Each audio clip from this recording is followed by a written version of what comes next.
নাহমাদুহু ওয়া নুসাল্লি আলা রাসূলিহিল কারীম ওয়া বা'দ।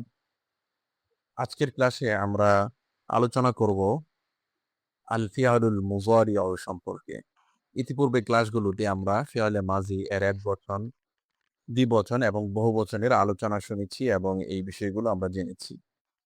তো প্রথমেই আমরা এখানে আল ফিআলুল মুযারি গুলো অর্থসহ মুখস্থ করব। এখানে বেশ কিছু আল ফিআলুল মুযারি দেওয়া আছে, সেগুলো আমরা মুখস্থ করে নিব। ইয়াফআলু তাফআলু, সে করবে, করছে, করে। প্রত্যেকটা ফেইল মুজারে এর ৩ টি অর্থ হতে পারে। যেমন ইয়াফআলু, সে করবে মানে ভবিষ্যতে করবে, করছে মানে বর্তমানে চলমান করছে। আর করে সাধারণত করে সে পূর্বে থেকেই করে আসছে, বর্তমানেও করছে, হয়তো ভবিষ্যতেও করবে। এরকম কাজ বোঝাতেও আল ফিআলুল মুজারি ব্যবহার করা হয়। এজন্য এর ৩ টি অর্থ হয়ে থাকে। ইয়াফআলু তাফআলু, সে করবে, করছে, করে। তাফআলু তাফআলিনা, তুমি করবে, করছো, করো। আফআলু, আমি করব, করছি, করি।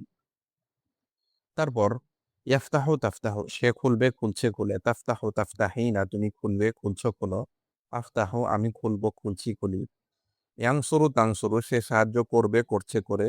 তানসুরু তানসুরিনা, তুমি সাহায্য করবে, করছো, করো। আনসুরু, আমি সাহায্য করব, করছি, করি। ইয়াদরিবু তাদরিবু, সে মারবে, মারছে, মারে। তাদরিবু তাদরিবিনা, তুমি মারবে, মারছো, মারো। আদরিবু, আমি মারবো, মারছি, মারি। ইয়াসমাহু তাসমাহু, সে শুনবে, শুনছে, শুনে। তাসমাহু তাসমাইনা, তুমি শুনবে, শুনছো, শোনো। আসমাহু, আমি শুনবো, শুনছি, শুনি। উপরের ফেলগুলো হলো আল ফিআলুল মুযারি এর এক বচনের ফেল। তাহলে এই ফেলগুলো পূর্বের মতোই আমরা মুখস্থ করব, অন্তত একশ্বাসে অর্থসহ ৩ বার বলার চেষ্টা করব ইনশাআল্লাহ। তারপর এই ফেলগুলোর আমরা ব্যবহার দেখব। তো এখানে ফেলগুলোর ব্যবহার দেখানো হচ্ছে। অর্থগুলো পড়লে আমরা এই বিষয়টি আরো ভালোভাবে স্পষ্টভাবে বুঝতে পারব। যেমন খালিদুন ইয়াফআলু হাযাল আমালা, খালেদ এই কাজটি করবে। তাফআলু ফাতিমাতু যালিকাল আমালা, ফাতেমা সেই কাজটি করবে। তাহলে এখানে আমরা একটি বিষয় খেয়াল করতে পাচ্ছি যে ইয়াফআলু এটা হলো মুযাক্কারের জন্য, তাফআলু এটা হলো মুয়ান্নাসের জন্য। এখানে আমরা দেখেছি যেমন ইয়াফআলু তাফআলু, ইয়াফআলু এটা হলো মুযাক্কার, কোন একজন পুরুষ করবে, করছে, করে। যদি পুরুষের ক্ষেত্রে ব্যবহার করার প্রয়োজন হয় তাহলে সেই ক্ষেত্রে আমরা ইয়াফআলু ব্যবহার করব। আর যদি কোনো মহিলা বা মুয়ান্নাস শব্দের ক্ষেত্রে যদি আমরা ব্যবহার করি যে করবে, করছে, করে, এরকম অর্থ যদি তার দ্বারা প্রকাশ করার প্রয়োজন হয় তাহলে সেক্ষেত্রে আমরা তাফআলু ব্যবহার করব। তারপর তাফআলু, আরেকটি তাফআলু যেটা দ্বিতীয় লাইনে এখানে আছে এটা, এই তাফআলু অর্থ হলো তুমি করবে, করছো, করো। যদি কোনো পুরুষকে উদ্দেশ্য করে বলা হয় যে তুমি করবে তাহলে তাফআলু। আর কোনো মহিলাকে উদ্দেশ্য করে বলা হলে তাফআলিনা, তুমি করবে। আর আফআলু, আমি করব, এক্ষেত্রে পুরুষও হতে পারে, মহিলাও হতে পারে, সবার ক্ষেত্রেই এটা ব্যবহৃত হয়। আচ্ছা, তারপর তাফআলু ফাতিমাতু যালিকাল আমালা, ফাতেমা সেই কাজটি করবে। ইয়া খালিদু, হে খালেদ। মাতা তাফআলু হাদা, তুমি এটা কখন করবে। ইয়া আখি, হে আমার ভাই। আফআলু হাদা বাদা ওয়াক্তিন কলিলিন, আফআলু হাদা, আমি এটা করব, বাদা ওয়াক্তিন কলিলিন, কিছু সময় পরে। ইয়া ফাতিমাতু, কলিলিন মানে কিছু, কলিলুন মূল শব্দ, অর্থ হলো কিছু, আর ওয়াক্তুন মূল শব্দ, এর অর্থ হলো সময়।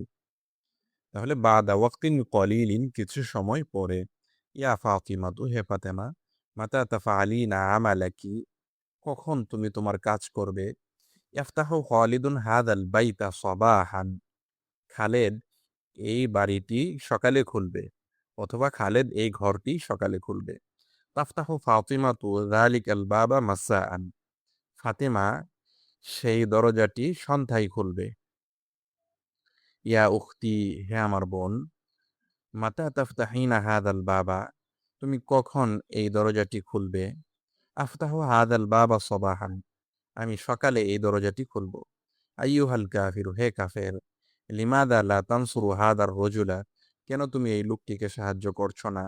আলা আব্দুল মুমিনু ইয়ানসুরুন নাসা দাইমান, বিশ্বাসী বান্দা সবসময় মানুষকে সাহায্য করে।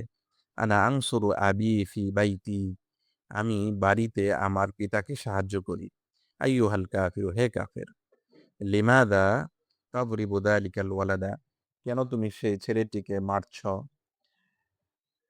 আদরিবু হাদাল ওয়ালাদা লিআন্নাহু লা ইয়াসমাউ কালামি, আমি এই ছেলেটিকে মারবো কেননা সে, লিআন্নাহু মানে কেননা সে লা ইয়াসমাউ কালামি আমার কথা শোনে না। আনা আসমাউ তিলাওয়াতাল কুরআনি ফিল লাইলি ওয়া ফিন নাহারি। আনা আসমাউ আমি শুনি তিলাওয়াতাল কুরআনি কোরআন তেলাওয়াত ফিল লাইলি রাত্রে ও ফিন নাহারি এবং দিনে।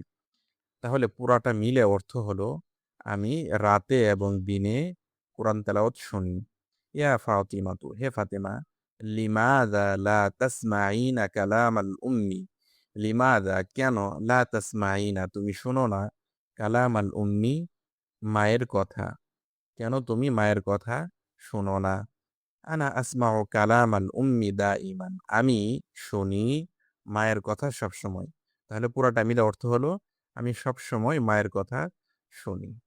তো এখানে এই ইবারতটি অর্থসহ অন্ততপক্ষে ৩ বার পড়তে হবে।